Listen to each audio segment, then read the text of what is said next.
Okay, good evening, everyone. Welcome back. Pre-Pesach year 5784, Baruch Hashem. I'm going to split up our time this evening. I'm open the whole night. I have nothing else going on, I hope, the rest of the night. So I could be here all night for whatever questions that everybody has. That's what I'm here for. I'm going to try to split the night into three. The first is I'm going to answer the questions that were submitted up until about 10 minutes ago. I'll answer those questions first. There's only for 6 questions in total that came in advance. And then from there, I'm going to go into just an overview of kashering for Pesach with some additional insights. And then I thought this year I would just give a few different Haggadah recommendations if you'd like. You can, anytime while I'm talking, you can either use a chat function and type in whatever questions you have, either to clarify or just like, oh my gosh, I forgot to ask this question and I don't want to forget it. So I'm throwing it out there on the screen and it's totally unrelated to what I'm saying. Or it's to clarify something that I'm saying either way, or just, raise your hand or shout out, unmute yourself and let me, ask the question yourself, old school style. Either way is good for me. Okay. So just a little bit of preparation. First, good Chodesh, everyone. It is Rosh Chodesh Nisan this evening. It's Myrna just mentioned. It's your mother's yurtzeit. She should have, and the Neshama should have an Aliyah. But Chodesh Nisan always is an exciting night. We say in the Seder Yachol Me Rosh Chodesh that we would have thought. And with all the preparation that we do before Pesach, maybe it's warranted that we should have a full month holiday that begins Rosh Chodesh Nisan and ends, 22 days later. You would have thought that the whole month of Nisan warrants a holiday, or at least the holiday should begin tonight. Don't get nervous. That's not the way we paskin. It begins 2 weeks, Bezrat Hashem, from tonight. That's more than enough time to prepare and to clean and to purchase and to get ourselves physically and spiritually ready for the holiday, the Chodesh Geula, the holiday of Pesach. But just to begin with the bracha, that the holiday of Nisan, or the month of Nisan, ushers in a season of Geula, a season of redemption. Chazal tell us that the Nisan nigalu, and Nisan we were redeemed, and the Nisan asidun ligael, in Nisan, Bezrat Hashem, in the future, may this be the year, with all the crazy things happening, earthquakes and solar eclipses, who knows? But really, it should be a month of Geula. It should be personal Geula, but really national Geula. All the families that are suffering, all the hostages that are literally in Shibud, underground, or wherever they might be, they should come home. They should experience the Geula. All the mothers and fathers and wives and children that are waiting for their husbands and mothers to come home from the front lines, they should all be home. Ezrat Hashem, for Pesach, they should be safe, they should be healthy, and we should hear Yeshuos, literally Refuos and Yeshuos, the Karov Mamish, ushered in with the beginning of Nisan. Okay, so first section is answering the questions that were received in advance. Number one, could you please review which food items can be included in Mechiras Chametz? One second.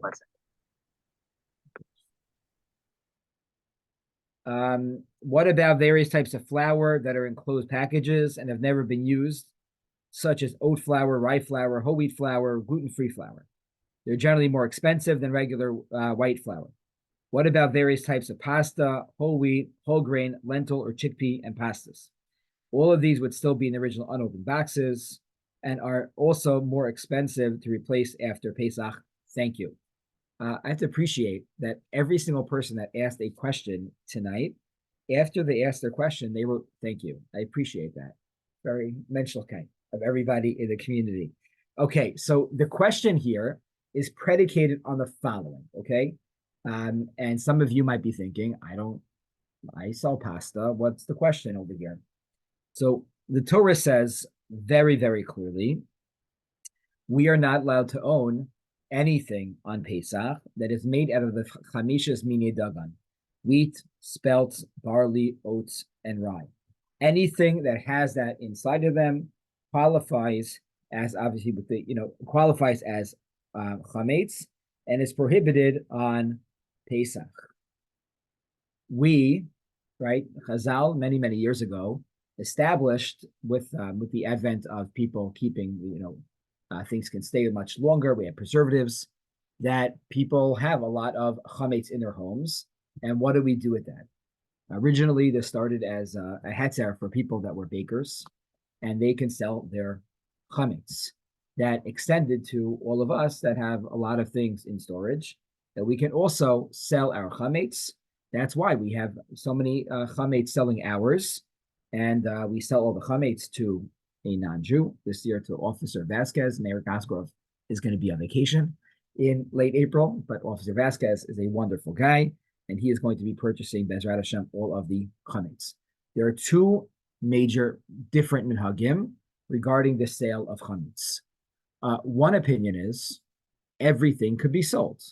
If it is chametz, it doesn't matter whether it's chametz itself, like bread, pretzels, pasta, or if it's something called ta'aroves chametz. Ta'aroves chametz is something where chametz is not the main ingredient, but it's one of the ingredients inside of it. Think of an example like licorice. Licorice is made with wheat or flour inside of it. It's not the main ingredient. You make a shahakol, according to most, on licorice. It's not the main ingredient, but it's called ta'aroves chametz. You still can't own it on Pesach. You can't eat it, can't consume it on Pesach. So there's a group of people, right, that they sell everything. Everything could be sold. It has to be put away in marked areas. It's sold. It's on the mechiras chametz form, and everything is sold. Others feel that the mechira should be limited.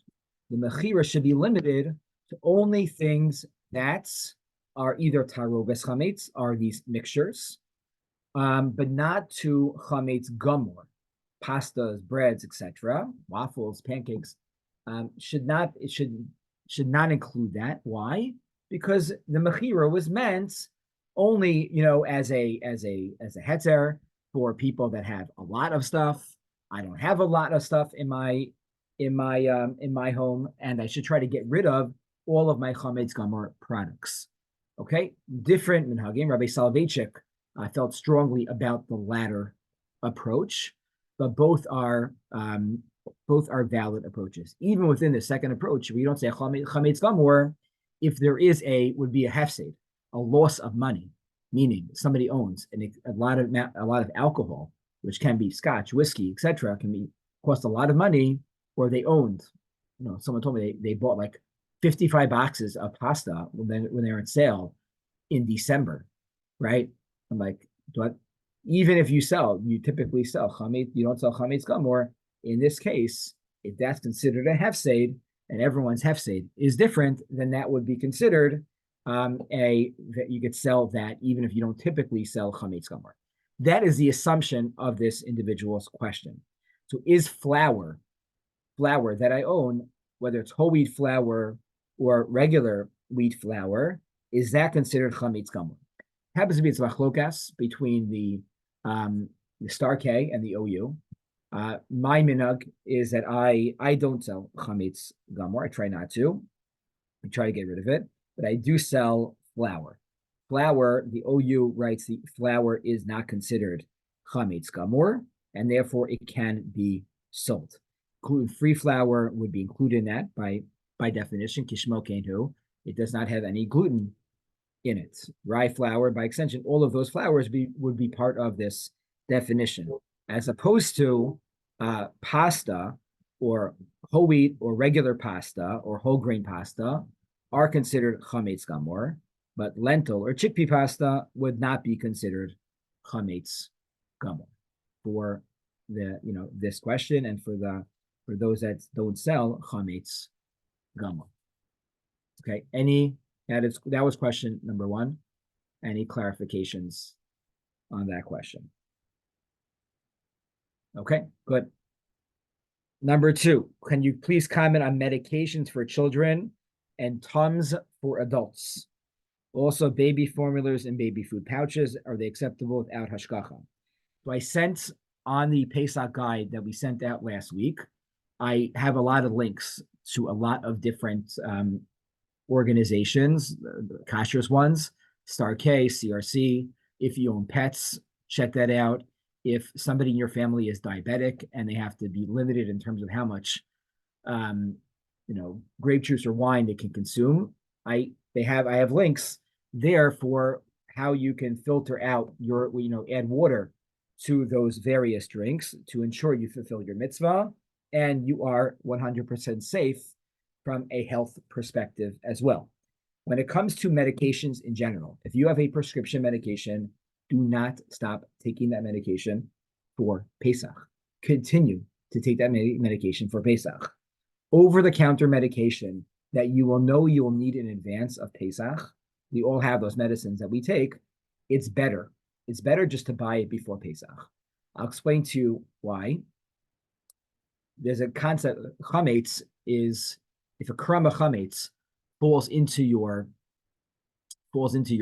huge pile of soup while you're making it tomorrow in your kitchen, and it gets, there's 1,000 times more soup than your little crumb of chametz, the soup is completely kosher. Why is that? Because we have a concept called bittul.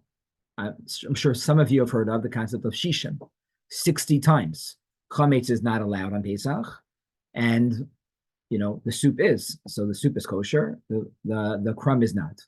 If that happened on Pesach, then we hold chametz is aser b'mashahu, that even a crumb of chametz is not batel in there, but only happens during the 8 days of Pesach, not before Pesach. So so there's a chance that some of these medications, I'm not saying they are, like a Tylenol, who knows, has a kid's Tylenol, that's not swallowable, has something in it that's chametz. I don't think it does, but theoretically it would. It's better to buy it before Pesach because when you purchase it, it's already butteled. You don't have to rely on any other subsequent leniencies, as opposed to afterwards.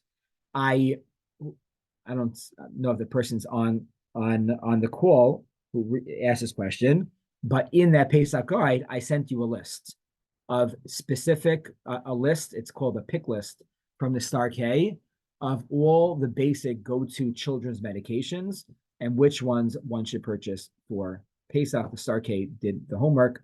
Check out there. When it comes to Tums, there's a family that used to call me every single year, our Tums Kosher Pesach. And now they call me anyway, just as as shtick. But it happens to be that I just looked in, I have this book here. This is from the LA Kollel. They work with the Star K, Rabbi Gershon Bess. And here it happens to be that not all Tums are kosher Pesach. Some have some ingredient in it that is chametz. So some are good. We all need the antacids for Pesach. If it's swallowable, it's fine. Tums are chewable and are very, very tasty.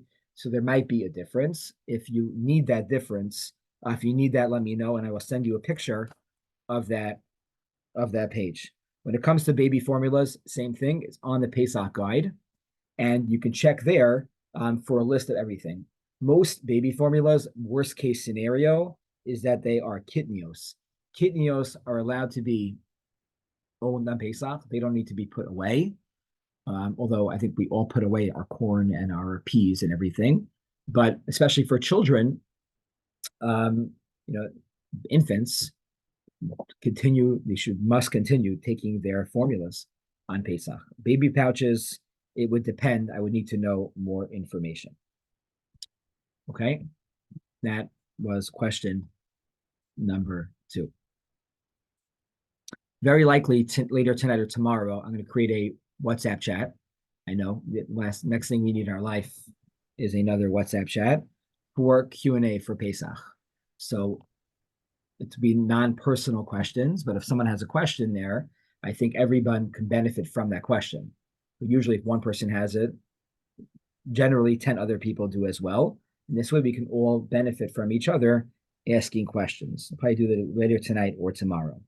The next two questions are very, very similar, and that is about meat. Meat not specifically marked kosher for Pesach. In other words, what's in my freezer right now, can it be used for Pesach? Does it need to have a special kosher for Pesach?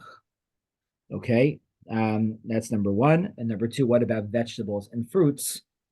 Packed vegetables and fruits, do they need a hechsher as well? So when it comes to meat, I spoke to our RCBC mashgichim last year about this, and they said the following. So there's a difference between meat that is processed or has like corned beef has some type of spice on it. Those or chopped meat, those should not be used for Pesach unless they have a KFP on them. Those should be put away with your chametz products.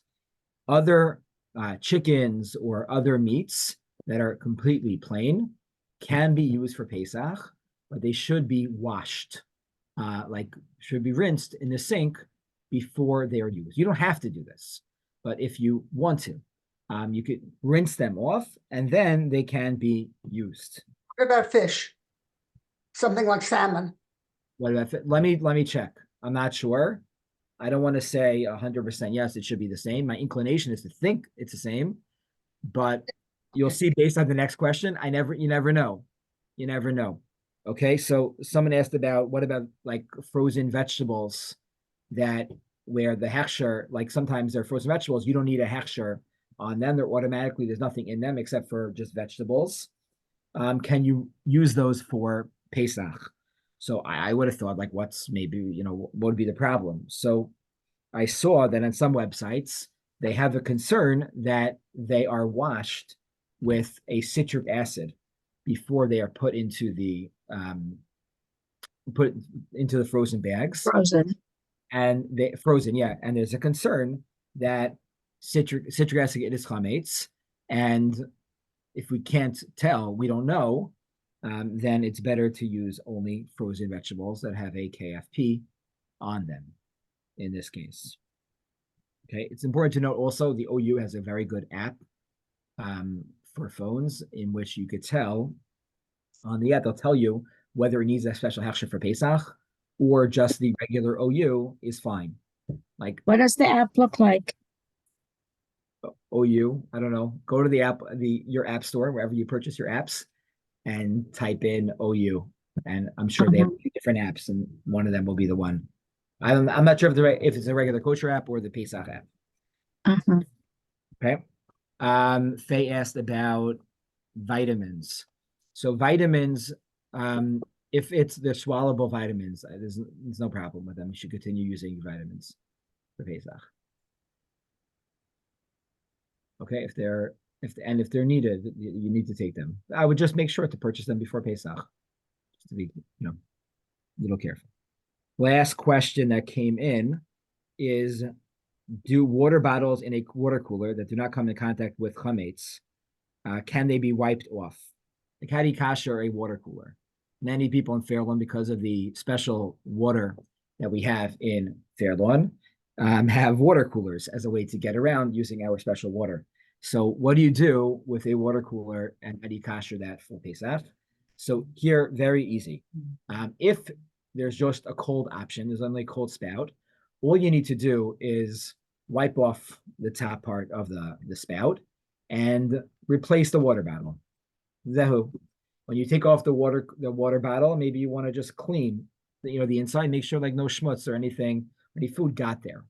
Most likely there isn't anything there because it really stays on there, but just to be careful, you do that. If there's a hot spout, then there is more of a concern because you might put some type of might use that to cook a tradition soup, which is has real chametz in it or something else like that. And what one should do is not use the hot water spout for 24 hours and then pour some boiling water onto that hot spout. And probably need a second person to help you out, lean it to the side, pour some hot water on that, and then also clean around the area on top, just like we said for the colds, and that would alleviate the issue. And then you can use the water cooler for Pesach. Okay, those were the questions that came in. I just sent you a picture to your cell phone, and I have a question about that. Okay, what about it? Did you get it? I got it. It says OUP. Okay. It says OU kasher Pesach, but I can't find the picture of the back of it. Okay. In back of it, next to the ingredients, it says that there might be some kitnios in it. Some, they mention it could be some traces of peanuts or whatever else it is there, soy. Now, last year I picked it up. This is sugar-free, which I wanted to take for my sister in Israel. Strangely enough, it's manufactured in Israel, but you cannot buy it in Israel. Okay. So I wanted to bring it for my sister. And when I came home, I saw that it Kisniyot. I called Rabbi Yudin and he said, Plina, I don't have an answer. Call the OU. I called the OU and they had no time for me. I'm telling you, it's okay. You can have it, and he slammed the phone. Okay. I called this week also. The exact same thing. I'm telling you, it's okay. You can have it, and the phone slammed. Now, if there is a possibility that it has kitnios in it, why is there a regular OU on it? Can I rely on it?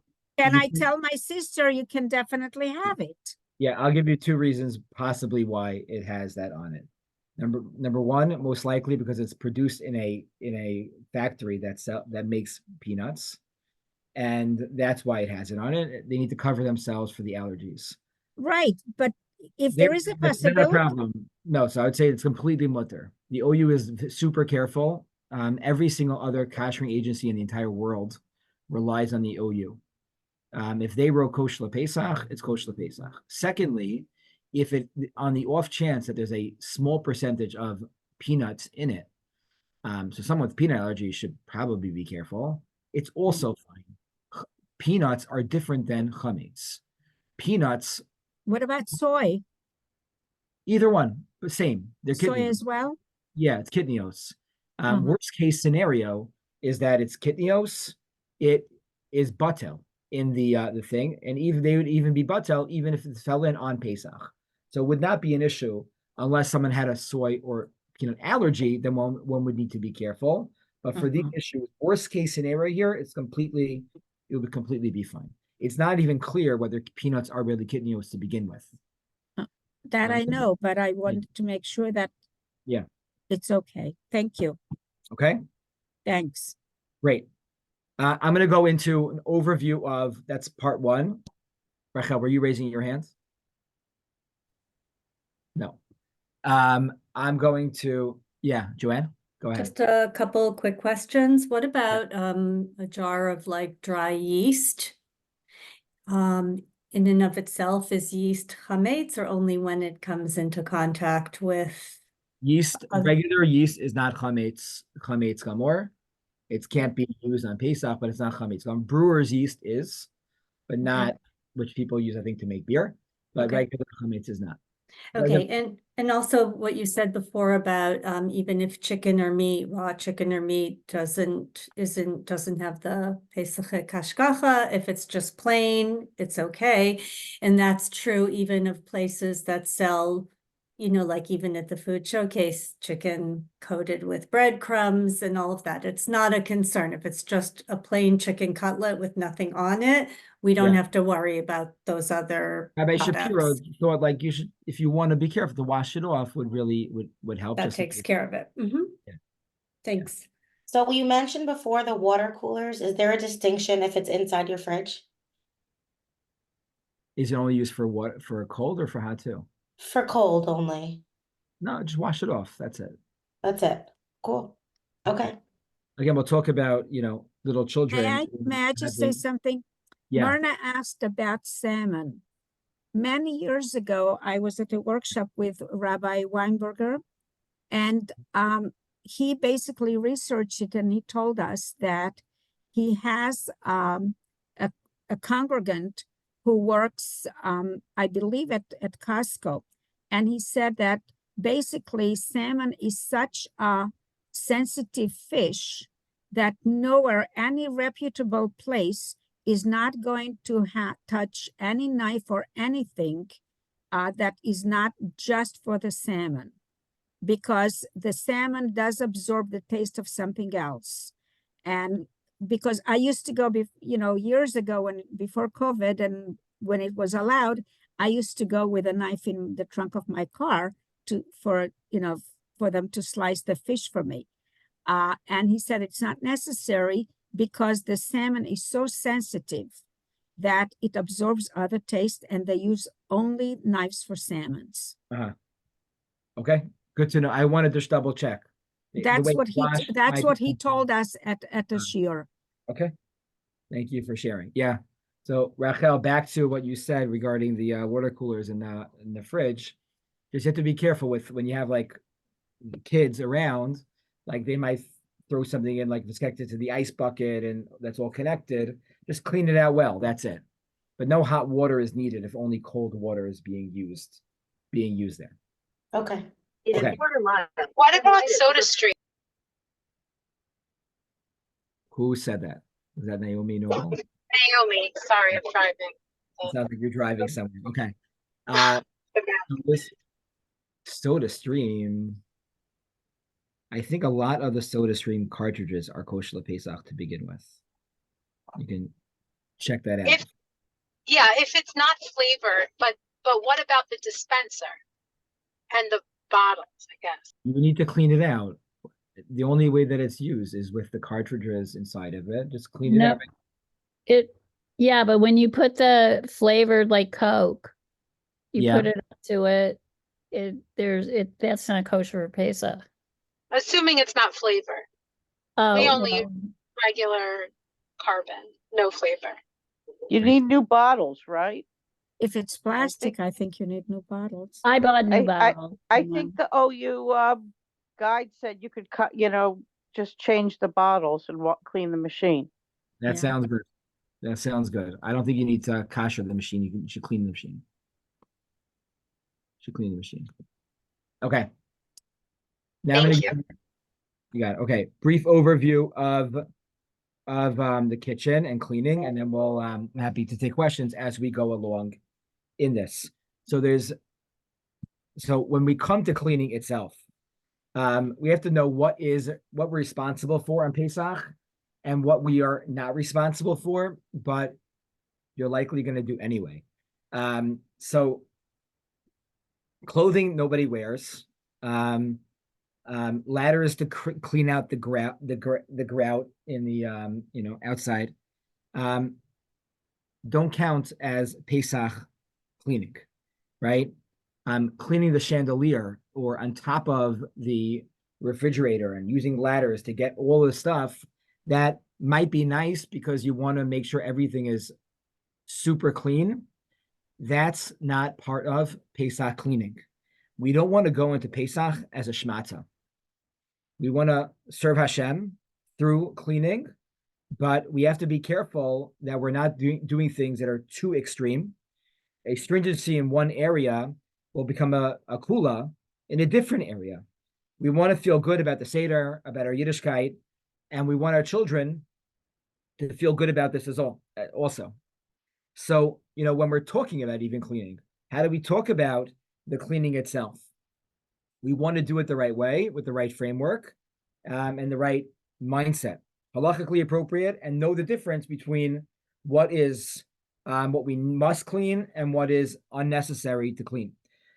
Hashkafically, chametz represents the yetzer hara, and matzah represents alacrity, emunah, excitement to do mitzvos. When you're cleaning, it's good to have in mind, what are the yetzer haras that you want to get rid of in your life. So when you're cleaning, the sink and the oven, and have in mind, I want to get rid of this as part of my life. This has been each year in, year out.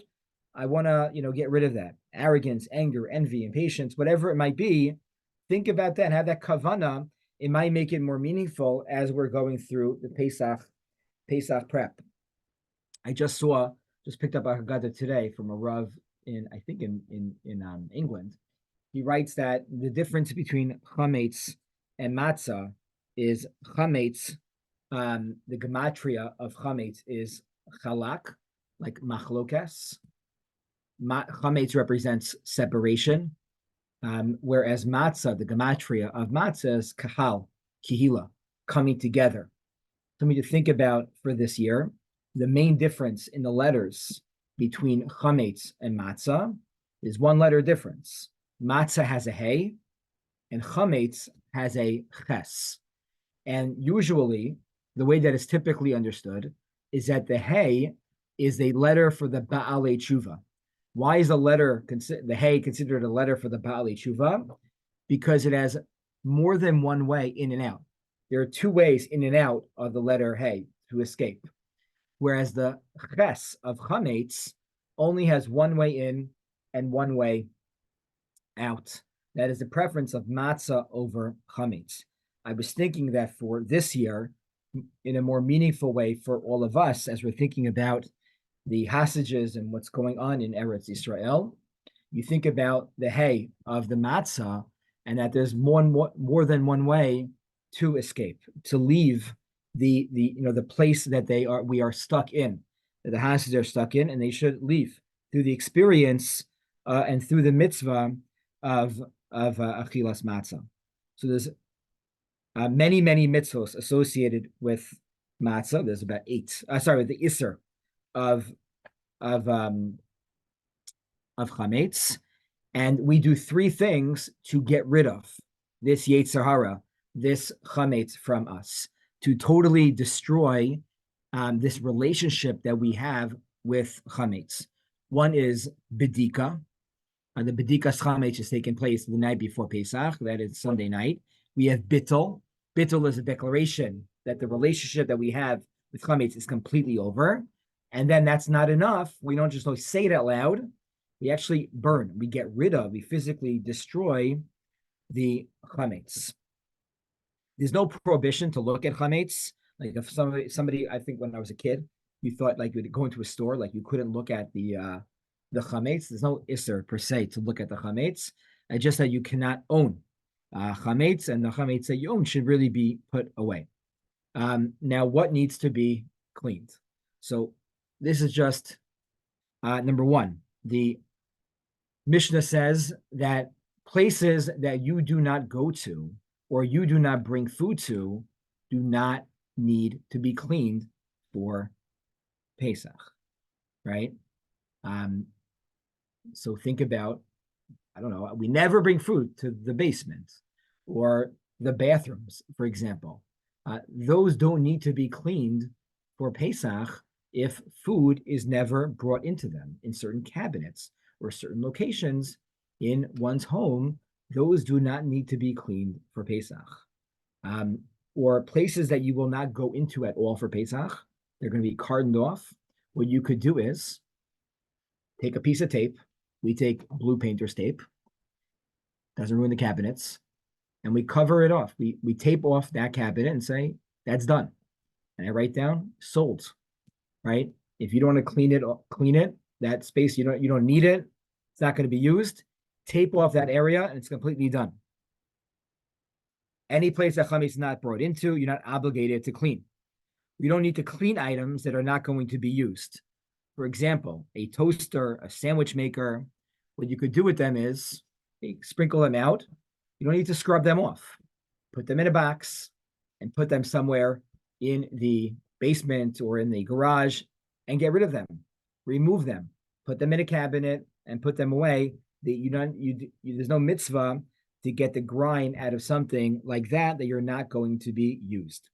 The Mishnah says, though, that if you have achbarim in your house, if you have mice in your home, in which you're afraid that those mice might take the pretzels from your kitchen and bring them to the basement or to the garage and to other locations, then we need to be more concerned about the rest of our home, and chametz might be brought there.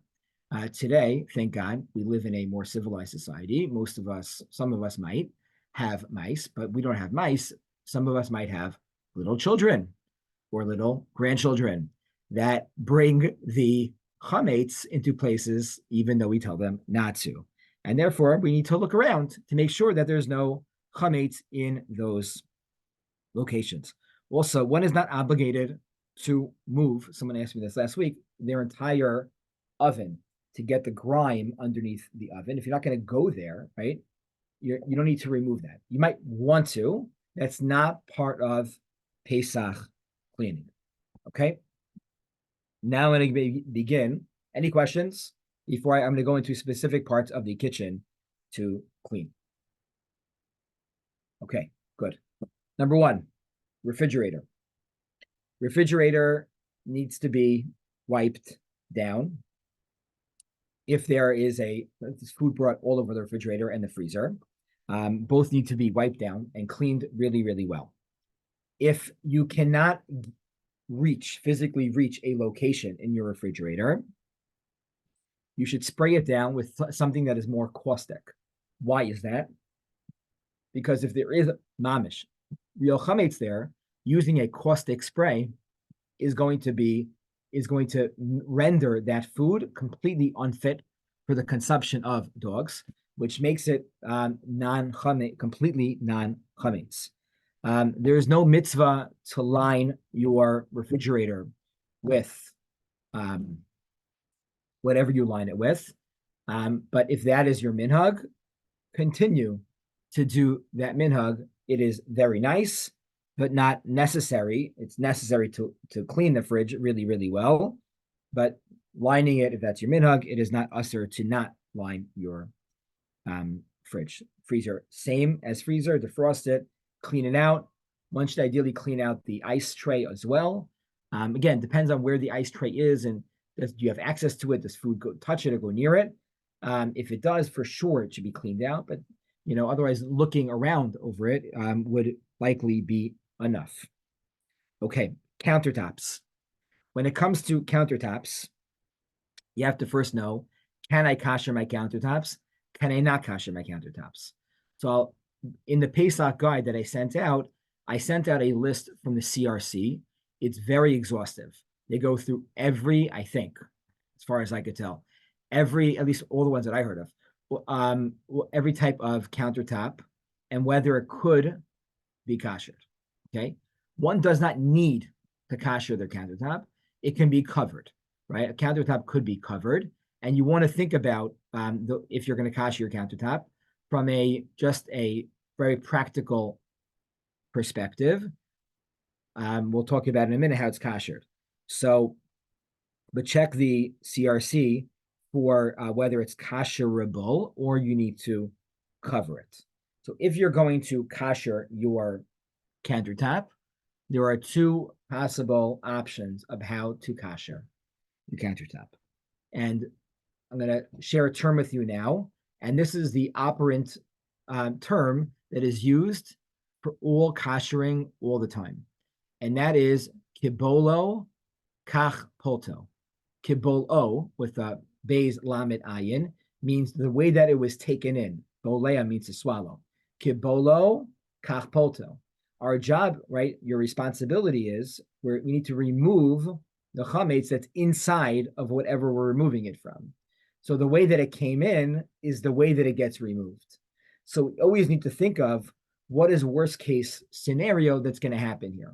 So the general worst case scenario that's going to happen to a countertop is that hot soup might, with matzah balls, chametz matzah balls, might fall, right, directly spill onto a countertop. That would be, no one's eating on a countertop, you're not cooking on the countertop, but that would likely be the worst case scenario. Okay, so then what do you need to do? You have to undo that. So there are two different ways to undo that. Either you can pour boiling hot water over every single spot on the countertop, and that would alleviate the issue, and that would kasher it.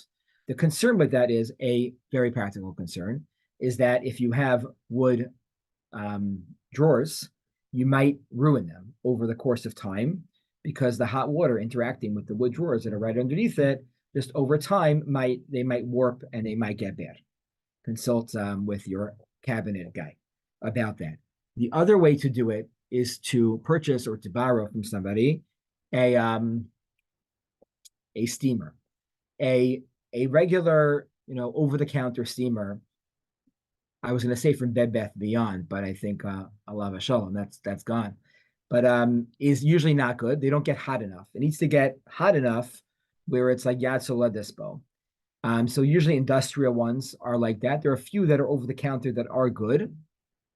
And then you would need to steam every single location, similar to the hot water. It's less the better thing about a steamer is that it's less messier, it's safer, and it doesn't warp the wood. But you need to make sure you can reach out to me if anyone has a question, wants to purchase one, and that would be, a way to do it. Okay. That is countertops. Moving on to sinks. Okay. There are two different types of sinks. There are kosherable sinks and there are unkosherable sinks. If your sink is made out of any type of corian or I think corian would be the main one. It's not kosherable. And then you would need to cover the sink with inserts. There's a lot of different places where you could purchase those. The minhag is also to cover it also with like foil or something else around the body of it, and then put an insert into the sink. If you have a stainless steel sink, then it can be koshered. No, I'm sorry. One step before this is that when it comes to sinks and to countertops, you can't use the countertop for hot stuff for 24 hours and also for sinks before you kosher it. In order to kosher it, you have to let it be dormant for 24 hours from anything hot. So for sinks, go ahead. So someone told me that they use an iron they just iron their counters. Have you ever heard of that? No. Well, it's like a steamer. It's like the steam But from it the iron. doesn't have water, it's not steaming. It doesn't have water. I don't know. I honestly have not heard of that. Okay, I'll write it down. I'll look into it. I love that idea. That's why I'm asking. I hear you. It doesn't have water. Uh, It's dry steam. My feeling is that would not be good enough. But I have a question. Carol, go ahead. May I? Yeah, thank you. Oh, we're from California. Yeah, go ahead.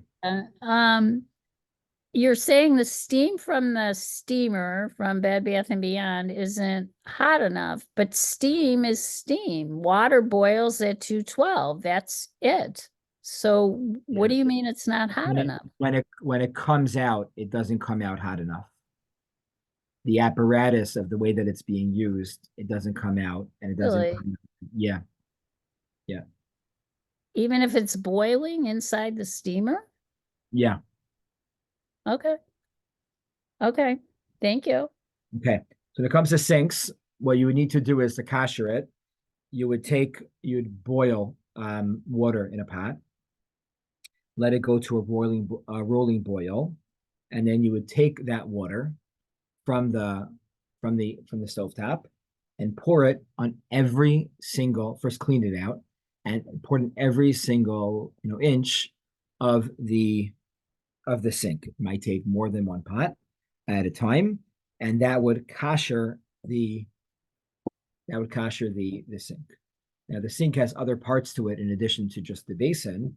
It has sometimes you have the faucet. The faucet also, you should try to pour some hot water on the faucet. There's generally steam from other various foods can go onto that. If it has a hose with a spray, it's recommended from the OU to not use the hose part not to extend it out on Pesach, because things might get stuck in it, and it's better not to. One should ideally purchase a new drain. They can be purchased at the dollar deals for relatively Kishmo Kenu. Dollar deals now is $1.25, but you could purchase things from there, and also the insert on top. That should not be koshered, and one should get a new one for Pesach. Very often they have a lot of corners and crevices in them, which are very, very tough to kosher, and it's better to purchase a new one than attempting to kosher it. Rabbi, Go so ahead. if you're gonna pour boiling water, it's gotta be from a pot that's already Pesach, so your stove has to be, It does done not need it does not need to be. No. it could be from a hummus pot. Yeah, it should not be a chametzik pot in which you just made noodles from, but it could be used from a chametzik pot. Yeah, Okay. that's right. Yeah, good question. Yeah. Rabbi Okay. Markowitz? Yeah. The sink should not be used for 24 24 hours, just for hot chametz or for anything. So it can be used for coals, technically. That's like a tough one. That's why we generally do it on Motzei Shabbos, because we know that we don't use it for hot, before. Okay. And the other thing is with faucets, like sometimes faucets today, they seem to be metal, but they might actually be plastic. It's like, it's not so obvious, unless There's a you, little bit of plastic there. We're gonna be making the OU. I didn't check what they wrote this year, but the OU goes back and forth on koshering plastic. So there's a little piece of plastic in this metal apparatus, and it for sure is. It's not even. I think you're 100% correct.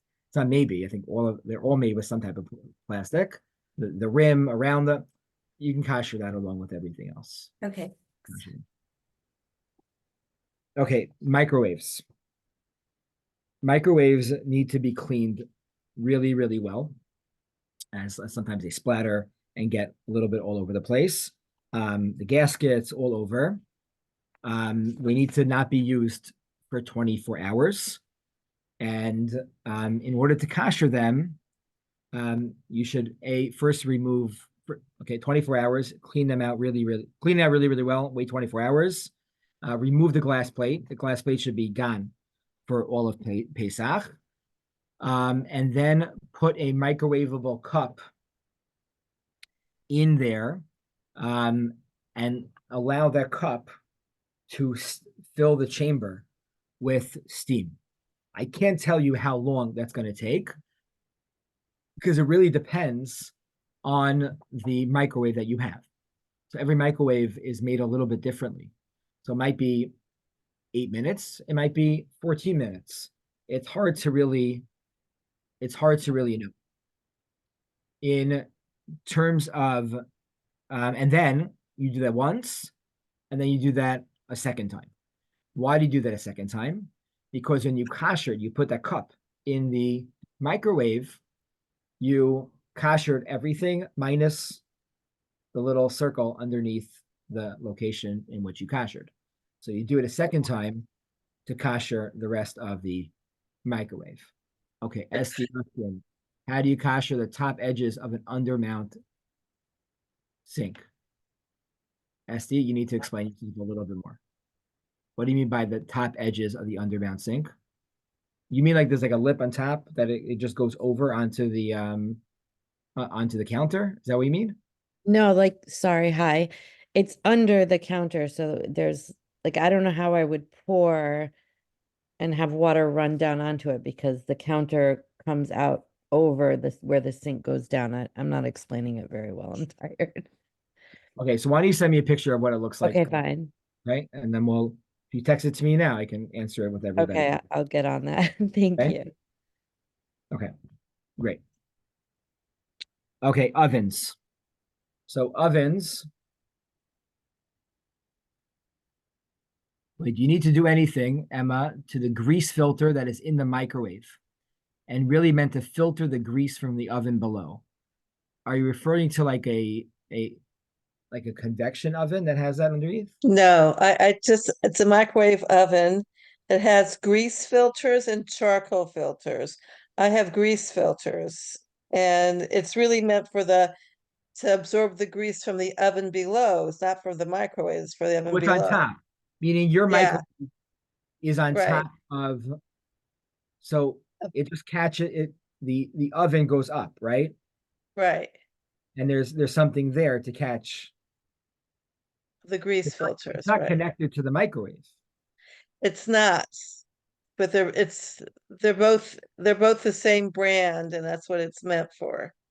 So I have something for you. I have an idea for you. Okay. I asked this Rabbi Solusky a bunch of years ago. I'll bring it up in a few minutes. Okay. Okay.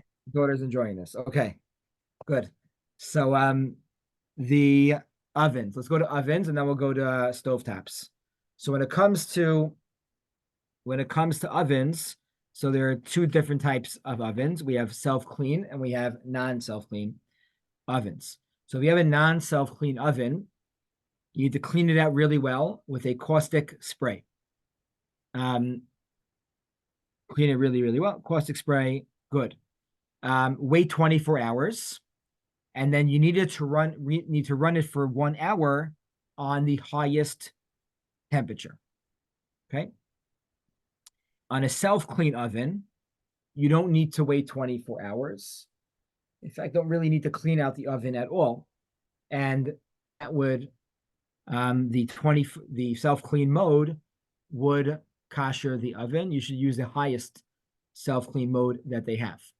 One word of caution with using self-clean is that I would not wait till the last day or 2 days before Pesach to kosher your oven and self-clean. It has a tendency to break the oven from time to time. Just want everyone to be careful. And then you need to call in the oven guy the day of Pesach. He's going to be all over Bergen County, and I want him to make sure that you can cook for Pesach. So do that a few days well in advance of Pesach to make sure. Can I ask a question about that? Yeah. Is it if you set it, like, if I set mine to the self-clean, it sets itself, I think, to like 2 hours or 3 hours, whatever. Does the time matter, or it should be like the highest. They're all different. There used to be like one standard for but whatever it sets itself to is fine? Yeah. Okay. Yeah. Okay. I don't. Rabbi. There's a Rachel who asked how long on the highest temp if it's not self-clean. 1 hour. 1 hour. Usually it's 550 for one hour, whatever the highest is. Sorry, Emma, go ahead. So we just asked our oven guy who we bought the oven from at Uden's, and he said it's not recommended to put your oven on self-clean because it does break. So he says that many rabbis were saying that it's okay to put your oven up to 500 degrees for 2 hours. Is that you asked Ken? Yeah, we asked Ken, since you never cook at that high temp, and that serves as koshering. In our house, we do the easy off, but we got bar keepers for this. It's a different brand, and then do 2 hours at 500. Hope this helps. Okay, thank you. It's halachically definitely better to use self-clean, but I hear what Ken Reiner from Uden's is saying, that it does, and he has the experience that it can break ovens. Today they don't make ovens like they used to, as my father tells me, and I would go to 550. I wouldn't go to 5. I would go to 550. And Easy Off, they make other options for Easy Off today that are better. There's an Israeli brand that is less it's a little safer. They sell it in Food Showcase and in Bingo. Okay, I don't know what it's called.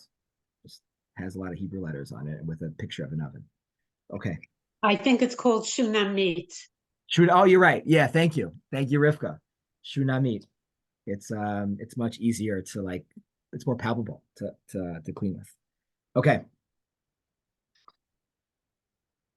Oven tops, stove tops. So there's a lot of different types of stove tops. I'm going to go to the classic one first, and then we'll go to the other ones. So the classic one is a gas range that has cast iron and metal grates, which pots sit on. They should be turned on the highest setting, right? Whatever that is, high, super high, for about 15 to 30 minutes to kosher them. What's it called? After they are koshered, you don't need to wait 24 hours to do this, because you're using full fire. The rest of the range should be cleaned. After you do this, the rest of the range should be cleaned and covered with a double layer of heavy duty aluminum foil with safety. Again, if Can the grates be put into the oven and kosher that way? you can, Put them at a high temperature for the half an hour or so? but still, like the range That'll itself kill your needs to be grapes. koshered. You don't Ins- have to cover it with foil when you heat it? That's what I was, Now, when you heat it to kosher it, yeah, I always throw a piece of foil on the top. I would be nervous to do that. I don't know. Yeah, the foil gets red.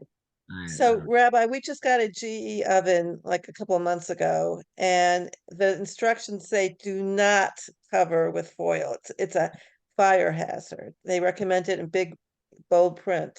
even if you're going to kosher the what's it called, the grates in the oven, you need to kosher the stovetop.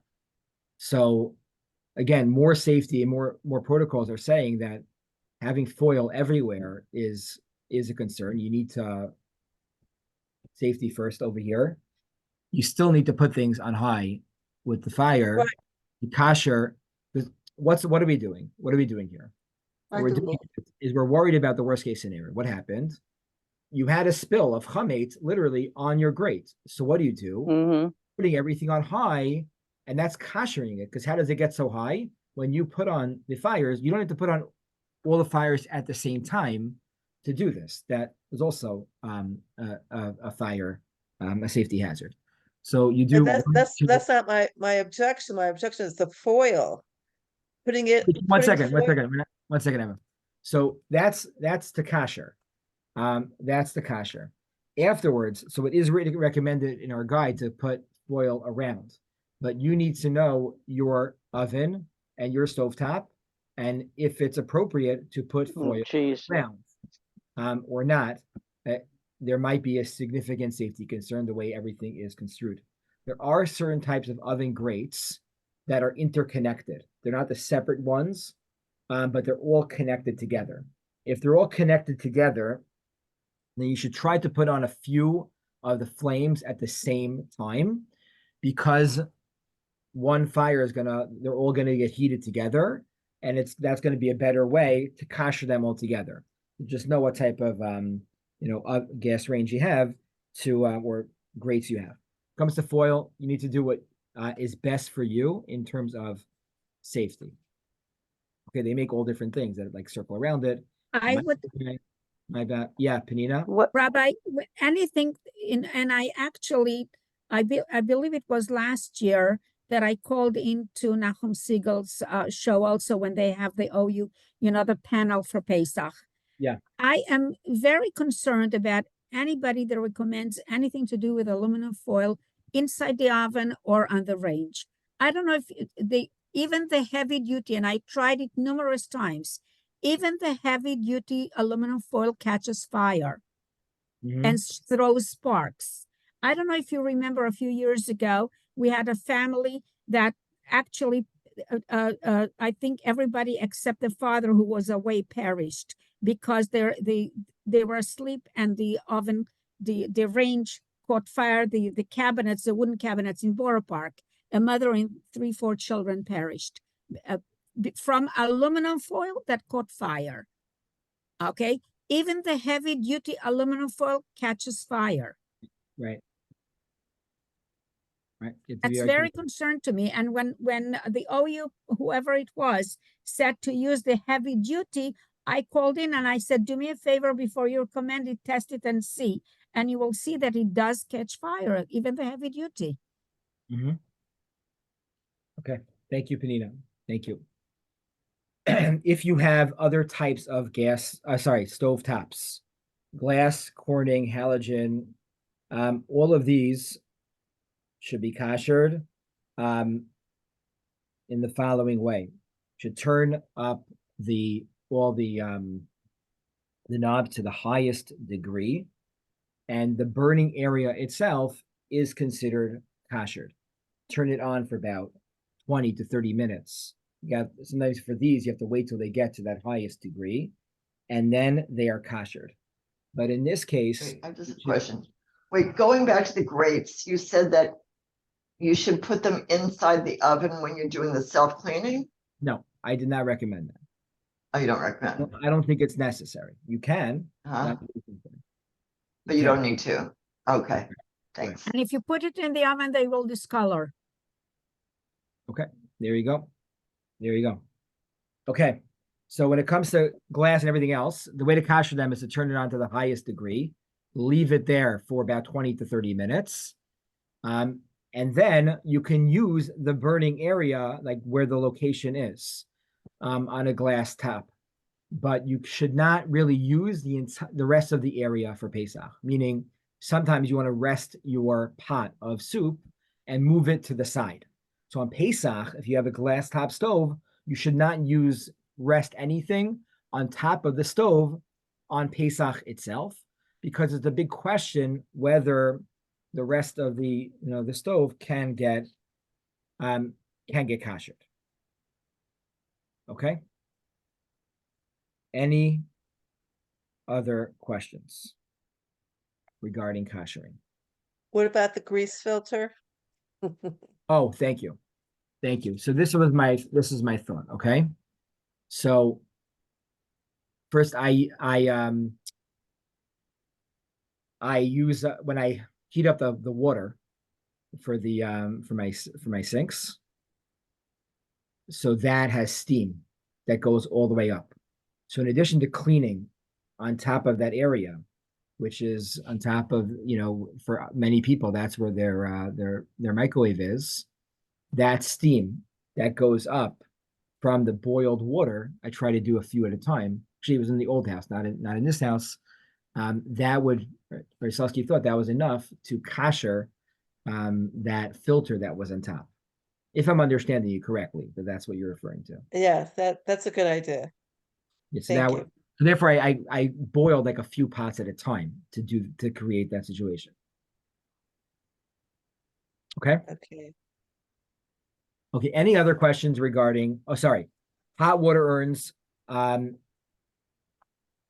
water urns on Pesach. What do you do about hot water urns? So hot water urns that are only used for heating water and heating water only can be used on Pesach. You can use the same one that you use the rest of the year. If it's not, and it's used for other things, or you use the top sometimes as a secondary blech or hot plate, then one should not. One should get a second one special for Pesach. When it comes to warming drawers, should not be koshered. Maybe technically they could be koshered. There's a safety concern, and likely the way that a lot of the books tell you to kosher them, it will ruin your warming drawer. So it's best to not use it for these days. One should purchase a new blech. If you use blechs and also hot plates should be purchased new for Pesach. What about blios? Like if you put hot water in noodle soup? Yeah. So if you use noodle soup in that for the hot water urn, it's best to discard it, put it away, and purchase a new one for Pesach. It's complicated to kosher a hot water urn because of the way that it's used and the inside of it and the insert.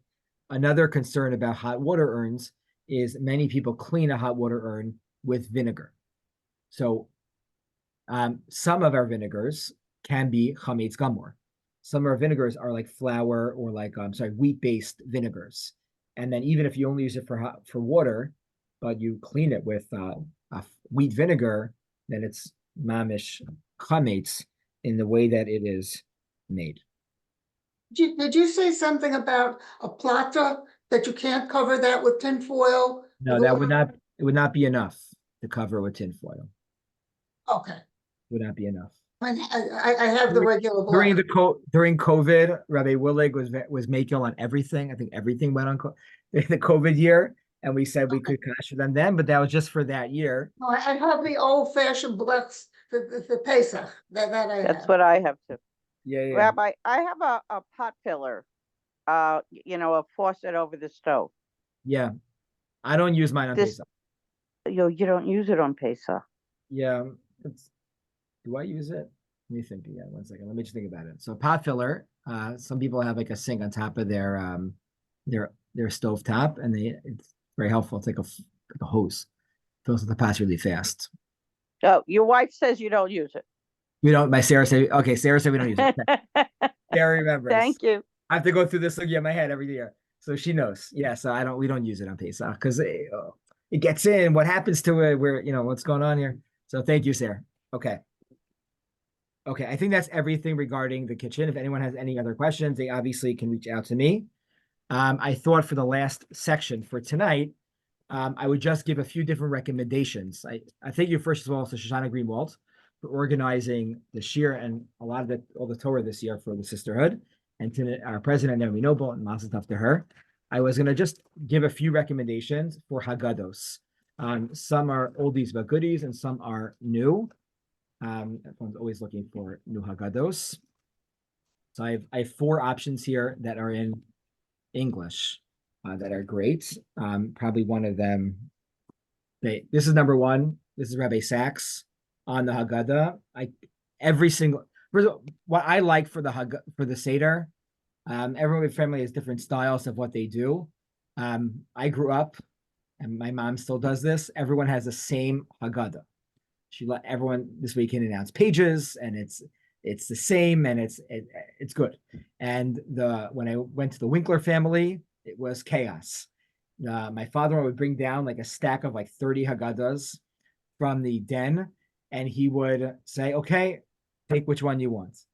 So that's what we do at our Seder. We take out a ton of Haggadahs, and everyone could choose the Haggadah that they want. And the ones that I find that are like best to use for the Seder are ones that have like shorter ideas. Obviously, before the Seder, you use whatever you want. But the ones that have like one word on a page with like 100 pages of commentary are like impossible to go through. And then like you're lost at the Seder, you don't know what page you're up to. Then you spill grape juice on the wrong page. It's like a whole mess. So I like ones that are like shorter commentary on that. The things that I can actually like read in real time. Obviously, we try to prepare as much as we can beforehand.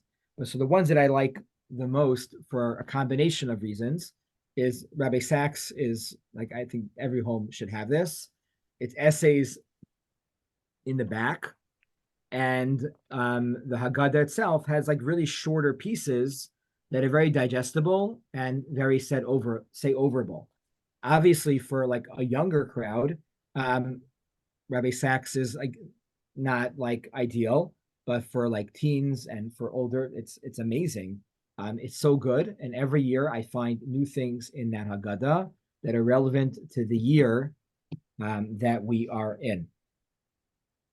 Number 2, and this is not because there's a fair loan connection, but this one is unbelievable. This is called The Night That Unites. Rabbi Aaron Goldscheider, who is Judy and Arthur Goldberg's son-in-law, wrote this Haggadah. This Haggadah is Divrei Torah from 3 Rabbanim. Okay, I might get in trouble for mentioning one of their names, but nonetheless, it's Rav Kook, Rabbi Soloveitchik, and Shlomo Karbach.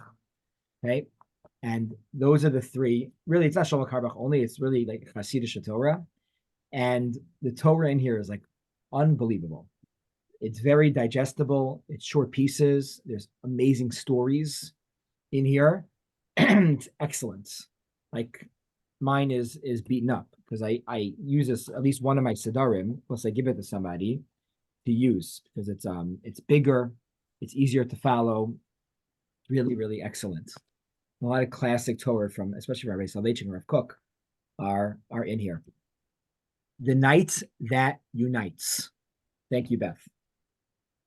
Okay, number 3 is this came out about 4 or 5 years ago. This is Rabbi Frand on the Haggadah. I'm a big fan of his Divrei Torah. This is a great Haggadah to like read beforehand. There's excellent stories in here and like really, really good vorts. Divrei Torah for the Haggadah. We don't only need Torah for the Sedarim, we also need Divrei Torah for a lot of the meals. And rumor has it there's a lot of meals this Pesach, and this one is really awesome. I'm a big fan as well. I've marked off a lot of the pages in this one. And then one last one, that Sarah picked up yesterday is called The Haggadah for Teens. It's written by Rebbetzin Feldbrand. I don't know who she is. I think she's a big author. And Sarah looked through it yesterday in this farm store. We went together for a few minutes, and she's like, "Oh, this is really good for like us." And there's like every page has like different stories in it with like different questions. I'm always looking. I'm not looking for Divrei Torah for the Seder personally. And when I run the Seder, I'm looking for good questions. That's what I'm always looking for. Questions that break down the barriers of like age and stages of life and levels of observance. Questions that everyone can answer on their own level is always what I'm looking for. And this is like just this afternoon, I was looking at it for a few minutes and it was like very, very good. Like really good stuff in here. Also like different colors, right? It's very good. It's easy. So like, when you're like going through the Seder, like, oh, this color is a story. This color is a question. This is a thoughtful idea. It looked really, really good, especially if you have teens at the Seder. This might be something. I think it says Haggadah for teens, so teens dafka like won't want to use it, but it probably is good for them if you don't push them too hard on it. Okay. Any other questions? Okay. With that, I wish everybody a Chag Kosher v'Sameach. To be a wonderful Chag. We should truly experience not just a Chag Geula, Chodesh Aviv. It's also a good Chodesh to everybody, but it should really be a Zman Chayresenu, a true experience of freedom for us and for Klal Yisrael, for the Chayalim, and for the Chatufim. Amen. Thank you, Rabbi. Thank you. Amen. Thank you. Thank you very much. Thank you.